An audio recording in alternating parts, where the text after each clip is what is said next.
Es muy interesante escuchar al fundador de Microsoft que predice que en un futuro cercano la humanidad tendrá que afrontar, indefectiblemente, una nueva pandemia.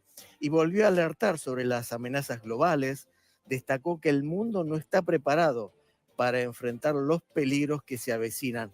Obviamente habló de las distintas guerras que se desarrollan en el mundo, desde la Franja de Gaza hasta lo que ocurre en Ucrania, pero también en países africanos como Sudán, y se refirió también a la inminente posibilidad de un potencial conflicto a gran escala que describió como una gran guerra. Bueno, desde el inicio del noticiero estamos hablando de esta posibilidad, pero también alertó sobre la llegada de una nueva pandemia en los próximos 25 años. Miren, es muy interesante lo que dijo en esta extensa entrevista, porque dejó en claro que aunque la crisis del COVID-19 enseñó algunas lecciones importantes, bueno, Bill Gates asegura que los avances en la preparación para futuras pandemias han sido mucho menores de lo esperado.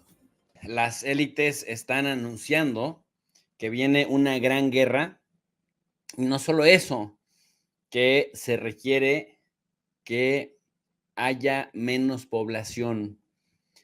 Los amantes del cambio climático advierten que todos los problemas del cambio climático se solucionarían si reducimos la población mundial a un nivel de hace 500 años. No, no inventes, profesor, ¿cómo crees? Eso nadie lo ha dicho. ¿De qué estás hablando? ¿Por qué la urgencia del tema Rusia y Ucrania? Que parece increíble, que parece una cosa de tontos y de locos, pues si lo vemos a la luz de quienes quieren reducir la población y desde el Foro Económico Mundial y desde las voces como la de Bill Gates nos dicen que estamos sobrepoblados, que se requiere menos población, es cosa de pensar por qué siguen asusando a Rusia, por qué siguen obligando a Rusia a usar su armamento nuclear y por qué cada vez parece que eso va en camino de colusión. Miren ustedes lo que dice esta señora, su nombre de la persona que voy a mencionar es Jane Goodall. Jane Goodall es británica y es parte del Fondo Económico Mundial. No, no es fake news. Chéquense lo que dice. No podemos escondernos del problema del crecimiento de la población humana. We cannot hide away from human population growth because ya que este resalta muchos otros problemas. Tantas cosas de las que hablamos no serían un problema si tuviéramos una población de tamaño que teníamos hace 500 años. Si se hace aplicación y planificación familiar de una manera correcta, es muy importante. Antes, entre los conservadores, era políticamente incorrecto hablar de esto. Yo estaba decidida a ello, así que decidí llamarlo de otra forma: optimización voluntaria poblacional. Y si no, los mandamos a Ucrania, ¿no? Aborto, eutanasia, guerras, entre los planes para reducir a la población. No es fake news, no es estar de catastrofistas, lo dicen cada vez con mayor desparpajo nuestras élites, cada vez lo esconden menos, y quizá eso es lo que lo haga todavía más delicado, más grave. Están, por ejemplo, uno se pone a pensar, lo decía yo, Europa, en estos momentos los gobiernos europeos no trabajan para los intereses del pueblo. Optimización voluntaria de la población, dicen, y asusan, van directo a una guerra que sería una guerra tremenda, una guerra brutal por la capacidad destructiva que tenemos hoy en día. Y lo dicen con total desparpajo. Gracias, don Infame, que nos manda un superchat. Nos dice: nuestros abuelos 10 hijos, nuestros padres 5 hijos, nosotros un gato. Eso se llama optimización voluntaria de la población. Nos dice TICH, nos quieren exterminar estos malditos. Pues nos vienen metiendo ideas. Dice por acá también Miguel Andrés Mutis sobre población, pero lo que veo cuando viajo es miles de hectáreas vacías, verdes y de todos los colores. Otra gran mentira, definitivamente. Por acá también Juanjo nos manda un superchat, dice, hola profesor, ¿qué pasaría si Rusia reacciona y produce un ataque con misiles Avenger sobre las 90 centrales nucleares o parte de ellas? Pues ellos saben, de hecho Rusia tiene bien apuntadito hacia Estados Unidos y tiene calculado cuánto tiempo le tomaría enviar los Vanguard ahí, los Zermatt, y también Estados Unidos tiene apuntado hacia Rusia, es decir, por eso se llama destrucción mutua asegurada. Pero lo que dice esta señora británica, Jane Goodall, o lo que dice Bill Gates de una gran guerra, de otra gran pandemia, y luego la otra señora descaradamente diciendo, todos nuestros problemas del cambio climático se resolverían si redujéramos a la población de hace 500 años. Nada más para que se den una idea, Josefina Aguirre, gracias querida por ser parte de esta comunidad, por ser miembro patrocinadora. Gracias, Josefina. Gracias también a David Osiris, que regala 5 membresías del canal de Tu Profe de RI a nuestros alumnos digitales de todo corazón. Muchas gracias por su apoyo. Nada más para que se den una idea. La humanidad en este momento tiene más de 8,000 millones de seres humanos vivos. Entre los que se han muerto y los que nacieron ya, haces la resta y somos más de 8,000 millones de seres humanos vivos. Lo que esta señora propone es una devastación de la población brutal. ¿Por qué? Porque para que se den una idea, échenle números y ahorita me dicen, hasta el año más o menos 1823, alcanzamos por primera vez en la historia de la humanidad los primeros 1,000 millones de seres humanos, o por lo menos hasta ese momento se contaron. Hasta 1823 se alcanzaron los primeros 1,000 millones de seres humanos. Y 1823 está aquí apenas hace 200 años. Lo que esta señora británica, Jane Goodall, está diciendo abiertamente, que además le llama optimización, así con una sonrisa y como si fuera muy gracioso. Optimización voluntaria poblacional, dice la tipa. Claro, aquí entiendes entonces el porqué el tema de la desigualdad, los abortos, la eutanasia, las guerras, es decir, esta necropolítica, la política de la muerte, que en el nombre del cambio climático, que en el nombre del cuidado del medio ambiente, por supuesto, dice porque somos una plaga, está diciendo que sería importante reducir a la población a lo de hace 500 años, cuando apenas hace 200 años alcanzamos los primeros 1,000 millones, y si sumamos en este momento, tomamos en cuenta que somos 8,000 millones, imagínense el hecho de que te dicen ya no tengas hijos, los hijos se estorban, abórtalos, cuidado, no tengas más de 2 hijos para que les puedas dar calidad de vida, muérete solito, es más, últimamente vive con un perro al final de tus días con una botella de vino tinto. Hay que reducir a la población y hablan de esa optimización de la población. Desde ese punto de vista, tiene sentido el que los gobernantes europeos ya no estén preocupados en lo absoluto por los intereses de la colectividad. Ojo con ese dato. ¿Mm?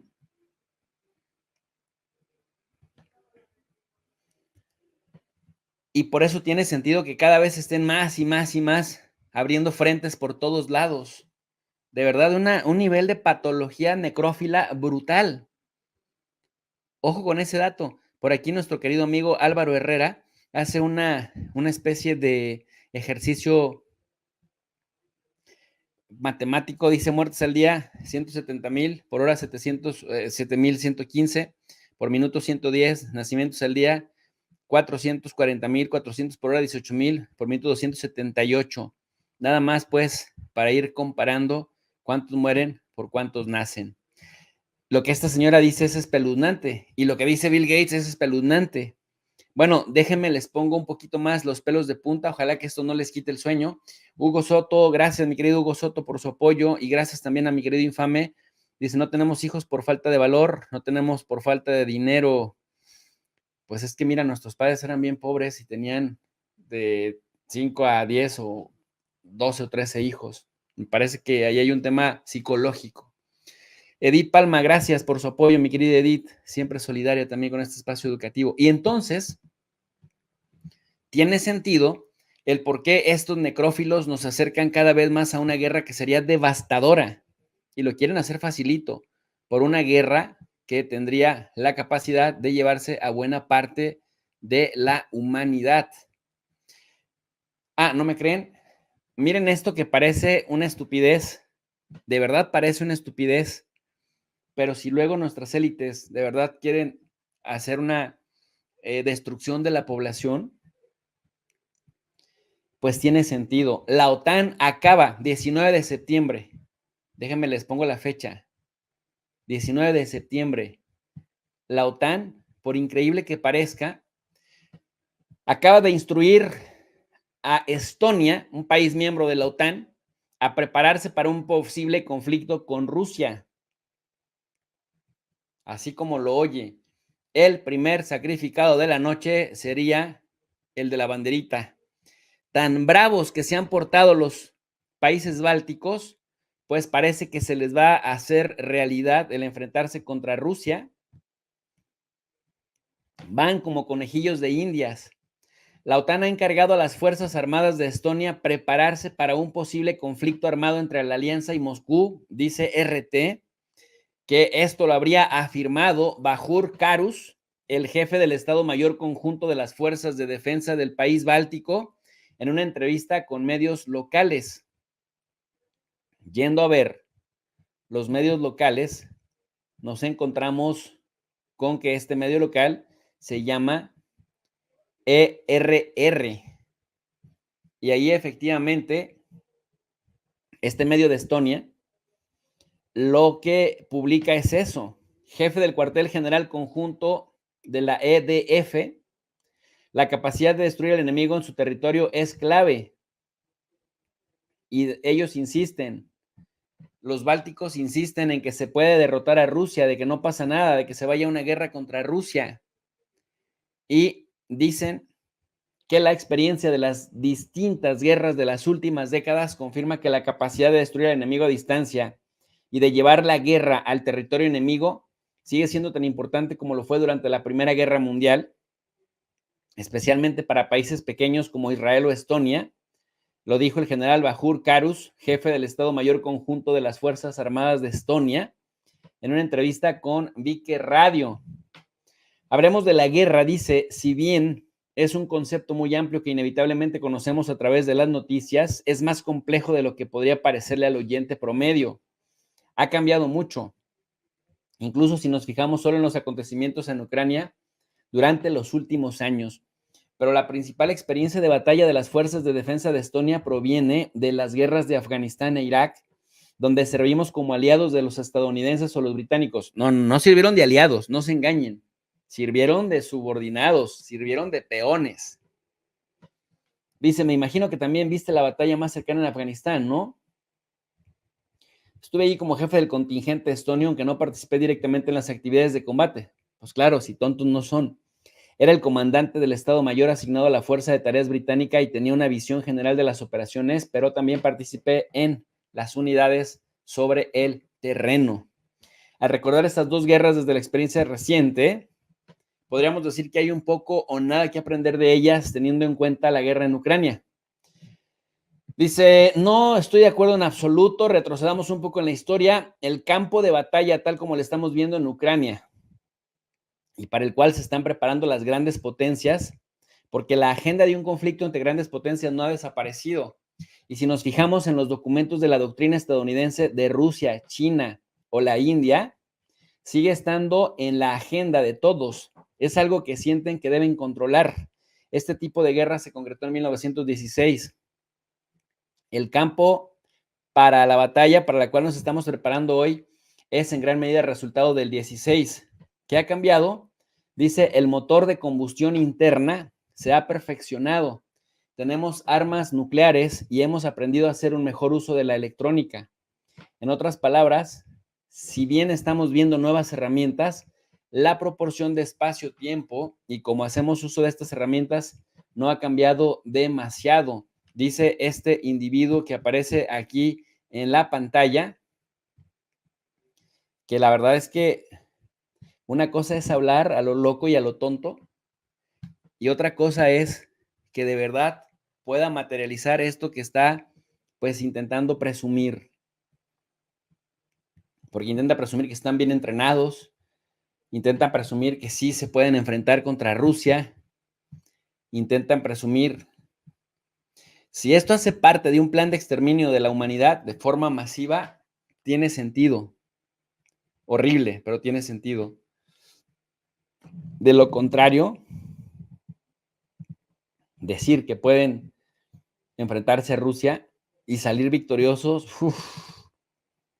me parece que es una locura, una estupidez. Dice, la mayor fortaleza de Estonia ha sido nuestra experiencia histórica y la constatación de que vivimos junto a un vecino que nunca ha olvidado que debe poseer determinados territorios. Digo que durante estos 33 años nunca hemos dejado de prepararnos ni de entrenarnos para un conflicto de gran envergadura contra ellos. Dice, los polacos también han sido tradicionalmente libres. Y dice también que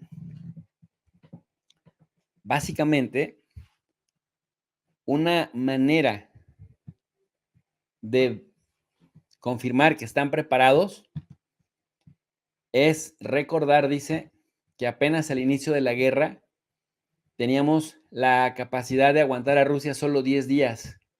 Hoy, dice, podemos hacerlo mucho más tiempo. Dice también este señor Vahur Karus, jefe del Estado Mayor Conjunto de las Fuerzas de Defensa de Estonia, que su capacidad de ataque en profundidad forma parte de los planes actuales de la OTAN y que la OTAN les dice qué tenemos que hacer, de qué tenemos que ocuparnos, de cuáles objetivos, de cuándo la OTAN puede ir y dar los siguientes pasos. Pero que para eso, dice Vahur Karus, que antes solo podían resistir unos 10 días. Sin embargo, dice hoy, no solamente podríamos resistir más que eso, pero además atacar a Rusia a profundidad. Dice, no podemos quedarnos esperando a que Rusia nos golpee primero con un mazazo, sino que, por el contrario, debemos ser capaces de hacer algunas cosas primero. El pueblo estonio ha encomendado a las fuerzas de defensa de Estonia la tarea de defender el país. Para eso nos estamos entrenando y practicando a diario, mientras que ahora estamos adquiriendo nuevas capacidades para operaciones más efectivas, incluyendo atacar al enemigo en lo más profundo de su territorio y todo lo demás. Vahur Karus, de Estonia, dice, a diferencia de hace una década, el día de hoy Estonia ciertamente puede contar con la participación inmediata de las unidades aliadas en caso de un conflicto con Rusia. La situación es que todas las tropas aliadas que tenemos están integradas en nuestros planes militares. Sabemos qué equipo traerán y cuáles serán sus tareas. Pues a mí me parece que este señor está blofeando, me parece que es demasiado bluff, pero eso te habla de que si el plan es exterminar a la población de forma masiva, tiene sentido que se quieran enfrentar contra Rusia. Pero, ¿qué es lo que no tiene sentido? Que de verdad piensen que pueden derrotar a Rusia. Es una estupidez por donde se le vea. No están pensando, de verdad, no están pensando en evitarle problemas a la gente. Por el contrario. Y eso es lo que el europarlamentario polaco, Grzegorz Braun, le reclamó a Alberico Gambino de Italia, al que le dijo, ¿irás personalmente a luchar por cualquier causa a Ucrania? Es que si mandas a tus hijos, a tus amigos o si vas tú directamente, ya no serías tan valiente ya no estarías usando la guerra. Miren esto. Personally going to fight ¿Irás personalmente a for luchar whatever por cause cualquier causa a there in Ucrania? Ukraine. Por supuesto, By all vaya, means, que Dios lo go bendiga. there. God bless you, but don't Pero take no se lleve a todos los everybody demás con else, usted. with you. Don't No haga make sufrir a more más Ukrainian ucranianos. people Mr. Brown. suffer. Personally, go Y entonces el italiano se indignó y dijo, no me falte el respeto. Le está diciendo, no, es que usted está insistiendo en que se extienda la guerra. La pregunta es si usted agarrará un rifle y será al frente a pelear también, o quiere que otros vayan por usted.